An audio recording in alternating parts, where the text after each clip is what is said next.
What's going on, everyone? I'm Maddie, and you're watching 17. Do you have a boyfriend? No? No big deal. Being single gets a bad rep, but it's actually pretty empowering and awesome. Here are some quotes that prove that there is nothing wrong with being a single lady. Taylor Swift says, I recommend to all of my friends that they be alone for a while. When you spend a few years being who you are, completely unbiased, you can figure out what you actually want. We got you, T Swift. Shake off the dating game and focus on us. Noted. If Elsa from Frozen can sing her independence from the top of her lungs, so can we. Yes, I'm alone, but I'm alone and free. Let it go, let it go. My girl Katy Perry says, I don't need Prince Charming to have my own happy ending. Amen, sister.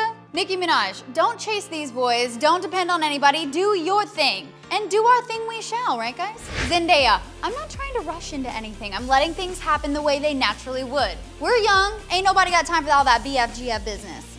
Because you can't find a prince doesn't mean you're not a princess. Oh, Zayn, can I just say I love you? Can I be your princess, please? Pretty please? I'm begging. Maybe all of us single ladies should learn a thing or two from these celebs. We've got more wise quotes, so be sure to check out the full article on 17.com. And don't forget to subscribe to 17 while you're at it. I'm Maddie, and I'll see you guys next time. Bye.